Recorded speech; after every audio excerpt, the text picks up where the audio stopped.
All right, Carl, what attracted you to Newcastle? What brings you here? To be honest, just speaking to the manager first and foremost. Obviously, football's the most important thing first. And I know the style of play and the way that he wants to play appeals to me. So, that was the first thing from a football perspective. I thought this is going to work for me.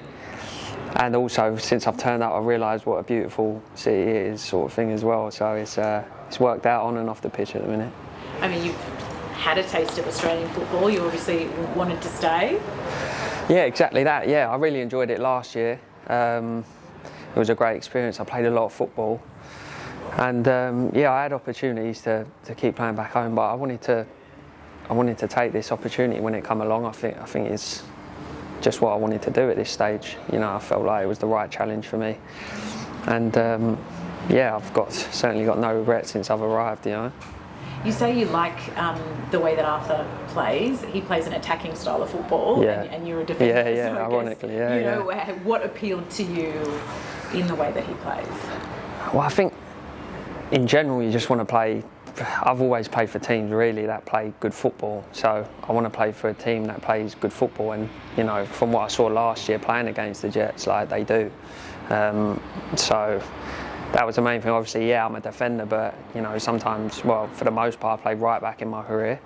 So a big part of fullback's job now is getting forward and contributing in an attack as well.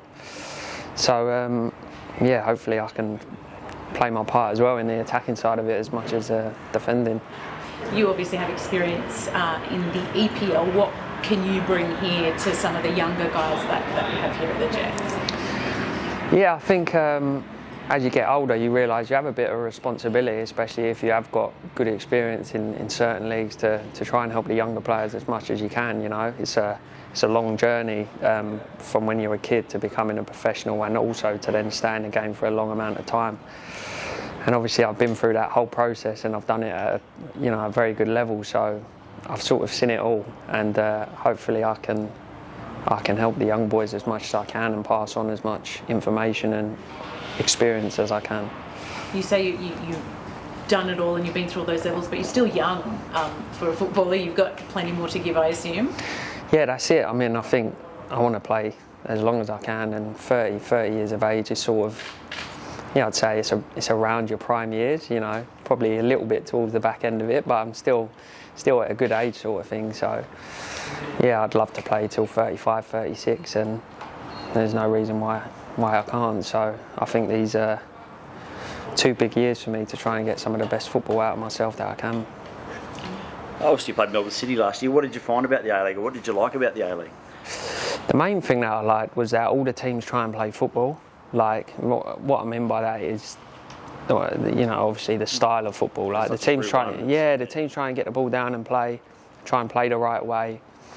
Some really good technical players. So, and when you're playing for a team like that and against teams like that, it's enjoyable. That's like the sort of football that you enjoy, kind of thing, So that was the main thing.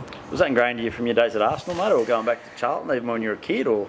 Yeah, I mean, even since I was a kid, I think when you're a kid and you're playing in teams, it's never route one, is it, when you're a kid? So you get used to it as a kid, and then I come through at Charlton and they tried to play the right way as well. And then obviously at Arsenal under Arsene Wenger sort of speaks for itself, like the way that he played over the years and the way he got his teams to play. So that's the sort of football that I've come to enjoy, and that's what I'm going to get here. I'm going to get a style of football that I'm going to enjoy and be able to contribute to.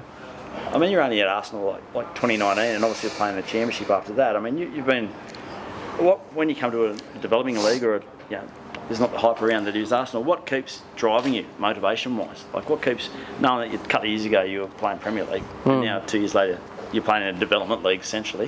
What keeps you that motivation up? Well, I think that at the end of the day, the A-League is the top league in this country, right? So it's still the top level in my eyes. Yeah. So, but also as a player, you just always want to get the best out of yourself anyways. Yeah. Like, motivation's never been a problem for me. Yeah. I've always wanted to, I love playing football. I've always wanted to play the best football I can. So no matter where I am in the world or who I'm playing for, that's what I strive to do. So yeah, that's it really. Okay. And I mean, you come from a team, City, that made a grand final, and you've been successful too. What makes a successful team, and where does this? It's early doors. But where does this group need to get to be knocking on the door of those type of things?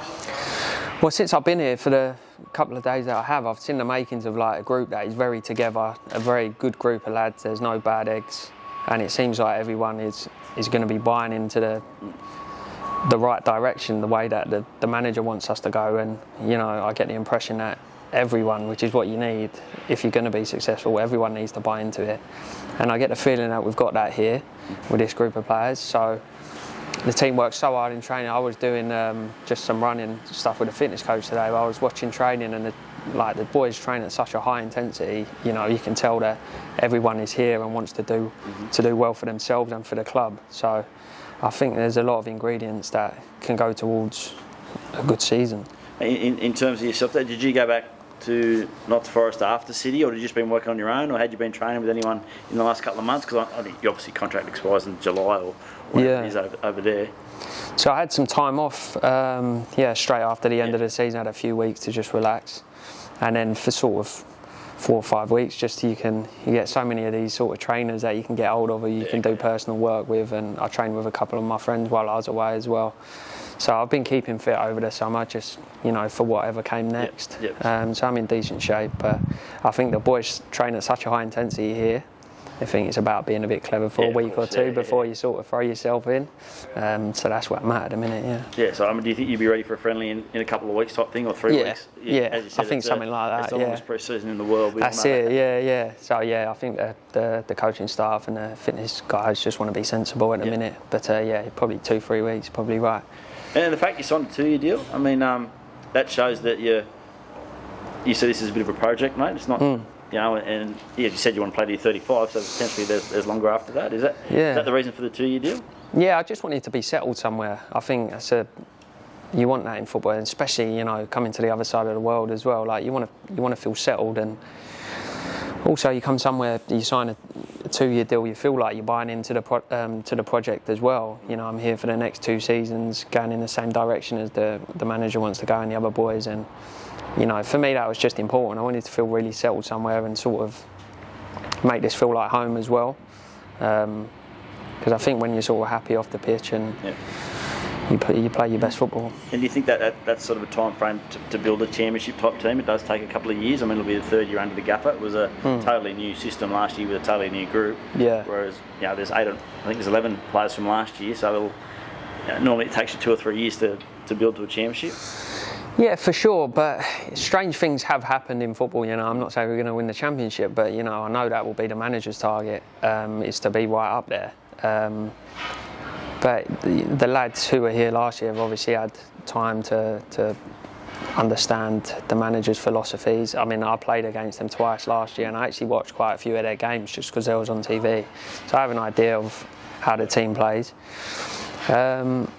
These sorts of things do take time, but obviously we all want to be as successful as quickly as possible, and obviously the manager does as well. So it's just about this group gelling as quick as we can. Hopefully the squad is sort of all together sort of soonish, and everyone can be on the same page and move forward together. To catch up, surprised to see the City boys here last night. Like that would have been. Yeah. That was a bit random. Yeah, it was a bit random, but we went down there, went to watch it. It was quite a good game actually. I enjoyed it. Yeah, I enjoyed it. It was a good game. I still stay in touch with a few of them as well. So obviously I watched them well. Are they the team to beat, you think, or? I know Western United won the grand final. Yeah. It's those, they're always among the heavyweights. I mean, they've been up there for the last few years, every year. So there's obviously Western, and there's a few good teams who are always up there. So I wouldn't say there's a team to beat, but it's a competitive league, I think. Good up. Thank you.